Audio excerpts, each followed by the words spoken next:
Hello there everyone, welcome back to another Gate Ruler video. We have got another video where I'm going to be reviewing the tops over the last few days, last weekend. We've got results from the mini GPs. We have got results from Moggy, I think we have some results from Peter Max as well. There's a good number to go over here. I believe we do actually. Yeah, some Peter Max results. So okay, so we have a lot of results to get through, so I'm gonna be fairly speedy. I don't want this to be too long a video.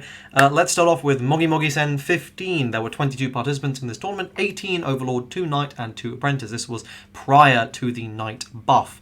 First place, we have got this. It is Overlord Darkness. Yep, I spoke about this enough. If you haven't tried the deck out for yourself, give it a go.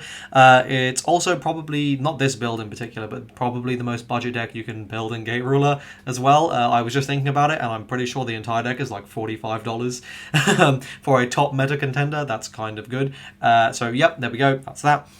Next though, rather more excitingly, the second place deck is Zombies. Hey, finally. This is again using Overlord, and yeah, it's taking advantage of the ability to just swarm the board. You know, your level 2s are way better in Overlord because they only cost 1 energy. You can actually play them, so you know, you can go level 2, level 1. You can do way better boards, way better combos.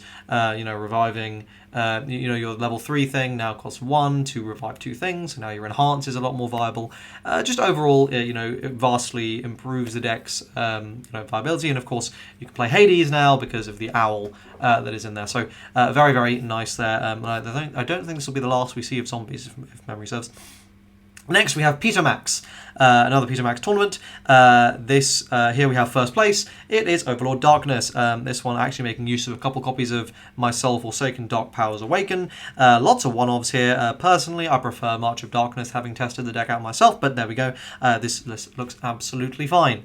Next, we have another Overlord list. This one is red, pink, and it is Masurao. So, you know, there you go. Overlord really does make anything and everything and anything viable. Yep, just it's Masurao. Some cool little things to note. The Futuristic 4 it's a very powerful card. You should use it. We're running set popping, of course, in that CNT spot there, taking advantage of Backpacker as well, synergy with Futuristic 4. And just generally high value stats, and recycling most of your counters is kind of good. Okay. On to some mini GP results now. Here we have our first list, and this is Apprentice Pink Red, but it's just very vanilla.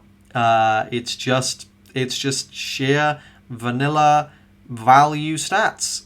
It is in fact almost entirely set one list. It's a Supernatural Darumageddon deck. I guess. It's kind of weird, champ, but there you go.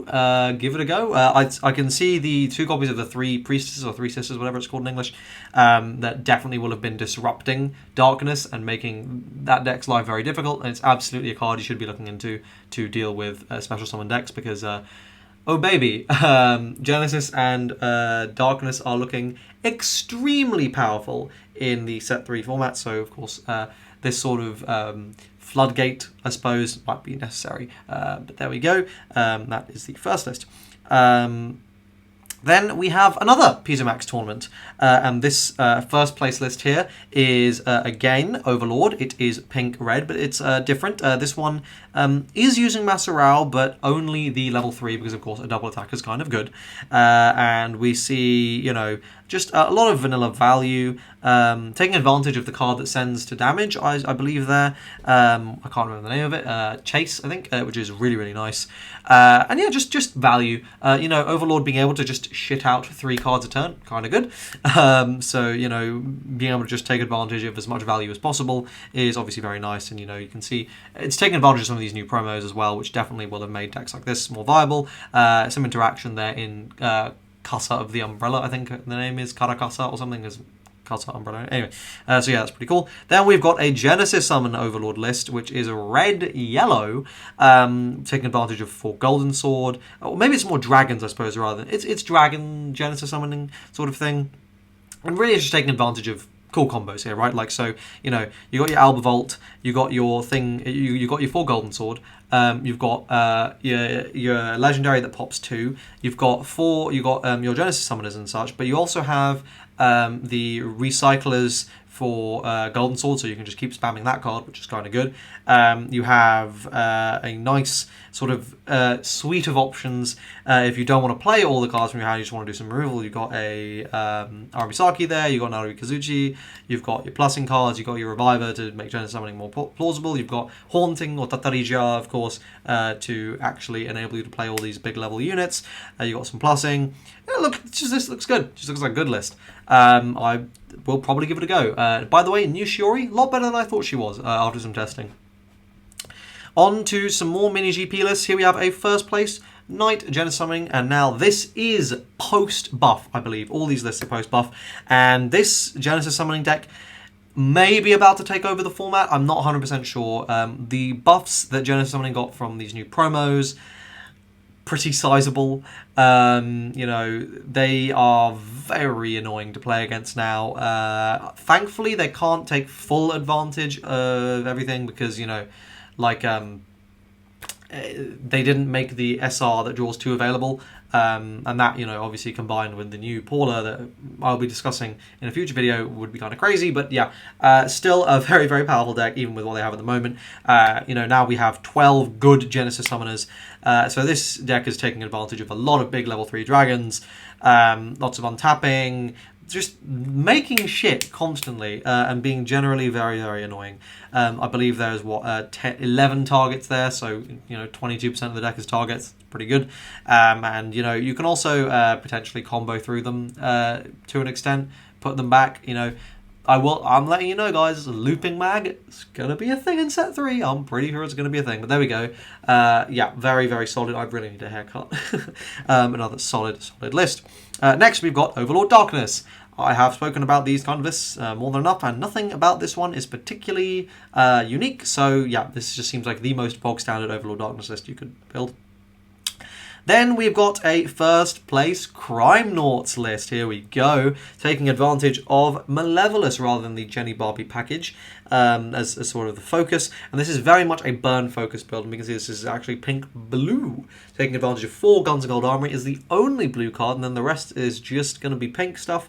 You know, in terms of ways to revive and take advantage of some of these abilities, it doesn't really have any. Mainly, it seems like it's just playing this suite of, you know, when doing things from drop to take advantage of burn, to take advantage of Malevolus Prime, who can obviously stack up that soul. And of course, you know, Akudaman, much better when you have Guns of Gold Armory. Malevolus is crazy when you're doing 3 with each ping. And yeah, this list looks very good. The only thing is, I mean, you know, I really, really like Capture Beam, and I don't see that here, but yeah, that's fair enough. I do like the Horror Flick though. Popping sets, very, very nice. Next, we have got a Berserker first place list. We've done it, boys. We've done it, and that was actually, I don't know if you noticed, a top from over that period, 4 different rulers in a row. What a time to be alive. Here we go. This Berserker list is just going, you know, it's Berserker, right? 4 Drumageddon, 4 Zap Zap Zap, 4 Gashadokuro, you know, the legends, you know, you got your 3 legends, you got your bloody Mikages, you got your Sakuras. Like, it's just, it's Berserker. It goes burr, and in this, you know, it does a lot of damage, and, you know, they probably high rolled reasonably decently at this mini GP to, you know, get the dub, and congratulations to them. That's very, very cool. Finally, for this video, we have more Mogisen results. So here we have, this is now with access to the SRs that were released as PDFs. And Genesis immediately taking advantage in our first place here. 4 copies of Vavilzian, I believe the name is. The card is crazy good. Yeah, I mean, you can just see here from the list. Genesis just has so many options now. The deck is incredibly strong, and you need stuff from every set to build it. So, you know, Shiori, still relevant in set 3, I assure you. Original Shiori, still incredibly potent as a combo maker. You know, Shiori is a 1 card any level 3, so, you know, that's kind of strong. yeah, lots of... Looking through the list here, the main unique thing I really see is the decision to play 2 of the +2 HP to board, and that, again, seems like a countermeasure to a certain card, which we will discuss now. Second place, we have got Zombie Pink Blue Overlord with Lucifer. And that +2 HP is absolutely a measure to do with Lucifer here, because adding HP is the only way to do that, and protecting your whole board with the +2 HP is making that card far more valuable. And here we see, you know, Overlord zombies look very, very nice indeed. Really taking advantage of all sorts of abilities here. Now, you know, obviously Lucifer provides the untapping there. Also worth saying, well of it, kind of like a counter charger now, because you heal 2, but obviously you can heal 2 DR'd damage to then, you know, and then obviously potentially hit counters, so that's quite nice. Yeah, Zombie is just a very nice engine within this whole thing. Engine? I don't know how to use Yu-Gi-Oh words. Yeah, but Lucifer really is the star of the show here, and I imagine what did a lot of heavy lifting, because turns out, at any moment in time, just going board wipe, that's kind of good. Especially, you know, it's very, very viable to just interrupt Genesis summoning entirely, because +2 HP is not going to do much in most Genesis summoning for most Genesis summoners, because, you know, even if they go Archietta into Cat, and you go, okay, Lucifer, and they go +2 HP, well, sure, they can save the Archietta, but the Cat is gone. That is 5 HP, even with the +2. So really, they're going to have to be summoning with a 5 and an Archietta to be safe, plus have this set to be safe from a Lucifer. So very interruptible still. Lucifer remains absolutely, I think, the best card. Certainly in set 3. I think the best card in the game, in my opinion. The card is really strong.